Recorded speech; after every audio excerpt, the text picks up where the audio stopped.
Ayan, naputol. Ito magiging okay pa din. Ito, pinutol ko na. At sumibol na yung iba. Tsaka ito din, pinutol ko na rin to. Ayan. Tapos itong mga, ito yung bago hanggang dito. Ito yung luma. Ito yung, ay hindi, kasama yata to. Ito yung luma. Ito. Tsaka ito. Mga 9 months old na yata to, o 7 o 8 months old na sili. Marami na rin akong na-harvest dito. Huling harvest ko na nakaraang linggo. Ang dami din. Ngayon kasi, niya yan, matanda na ang mga puno niya. Kaya wala nag-aanong bunga. Inalis ko na din. Tapos meron ako ditong kamatis sa sa sako. Open the gate, nagbablog ako, wait lang. Yung kamatis ko dito sa sako. Ayan. May tama, oh. May mga compost yan. Marami na rin akong na harvest dito. Napakinabangan na. Ayan, Yan. Mga bago naman. Hi! Tapos, ayan. Yung mga kamatis ko sa sako. Kumuha ka dyan ng luya. Luyang dilaw. Ay, thank you. Ayan, may mga bagong bagong bunga. At itong mga mga tanim ko, lipas na to. Ang mga bago lang dito ay ayan nga. Tapos yung compost, bukas ko na aayusin. Meron ako ditong ito lipas na rin to. Thank you very much. Why, ang dami nun. Ang dami nga doon, kumuha ka. Hindi ko kaya. Ha? Pwede mong ihalo yan sa pagkain. Tapos pwede mo gawing tsaa. Ayan yung aalisin ko na to. Hindi ko napakinabangan kasi umuwi ako na pabayaan ko to na isang linggo. Pagbalik ko ganito na siya. Dapat pala hinarvest ko na siya noong iniwan ko. Parang may nakapasok na manok. May nakapasok na manok dito. Tapos yan. Salbahe talaga tong mga kambing nakapasok. Magkakasama sila ni Ading ni Prince? Hindi. Yes, manok, kinutkot. Kinalbo lahat ng mga tanim ko. Ayan. Kawawa. Lipas na yung mga sili ko at mga talong. At bukas ko na lang tatapusin tong compost. Umalis na yung mga manok, matutulog na yata. Wala na sila dito. Wala nang pagala-gala dito. Ayan. Yan, tatamnan ko rin yan dyan sa ilalim. Mga saging tsaka kalamansi naman yung ibabaw. Yan. Madaming bunga yung kalamansi. Nasa tuktok nga lang. Tapos meron pa doon sa ibabaw na yun. Sa kabilang yun. Tapos, eto lipas na tong mga sili na to. Nagbungkal ako kanina. Ayan, binungkal naman ng mga, Diyos ko po, mga mababait na manok talaga. Yan, naayusin namin tong, kasi yung net, warak na. Tapos, eto, lipas na to, pero, ang ganda nito noong kasagsagan ng sili. 7 months yan. Kasabayan noong siling labuyo. Mga siling yan panigang. Tapos, ayan pa mga ipupunla ko. Siling naman yan. Siling native. Ayan, mga lipas na tong mga to. Yung mga talong na yan. Panibagong punla na naman. Meron ako mga seedlings dito. Ayan, maililipat pa ko mga talong.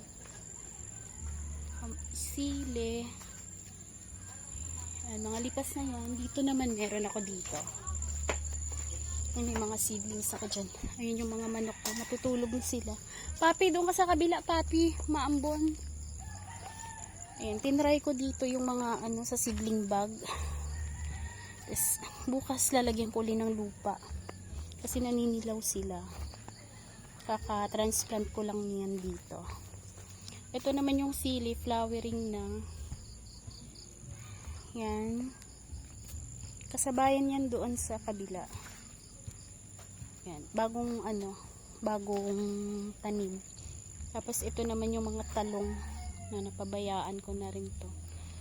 Ayan. Nag-spray ako ng lantana leaves.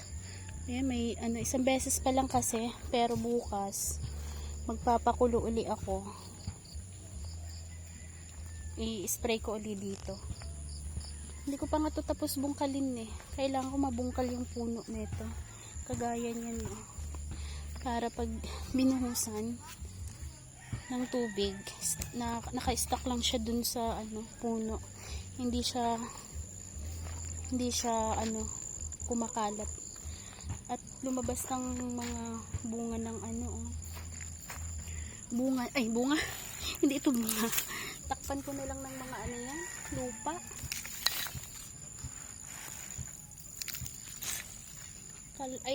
Tawag dito? Luya.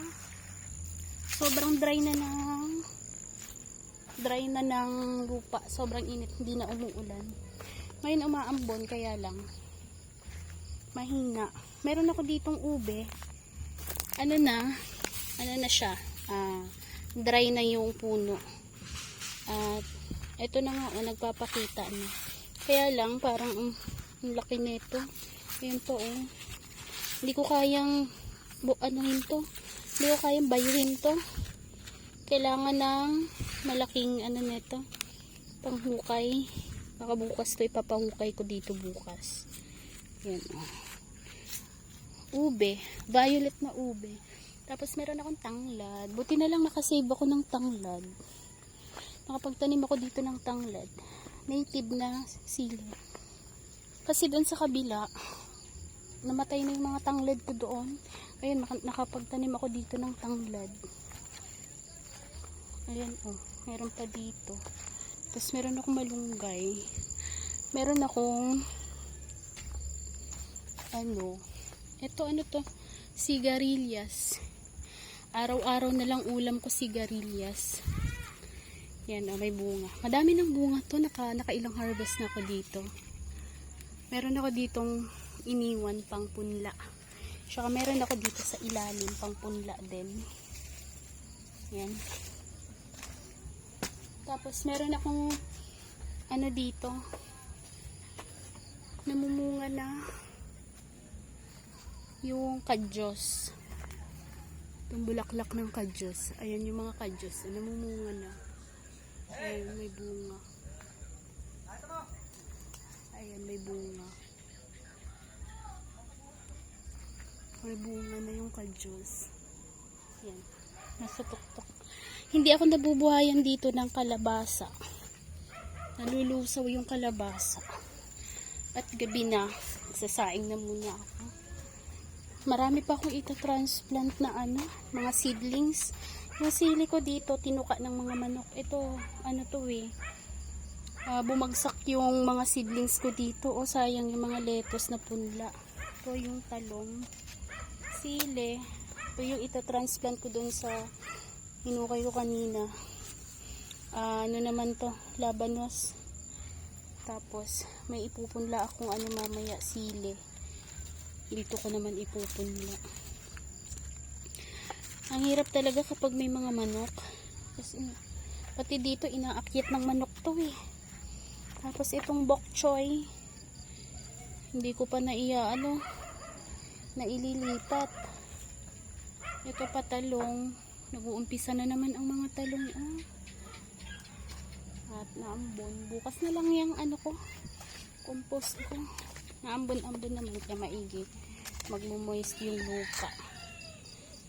At dito na ako magtatapos. Bye-bye!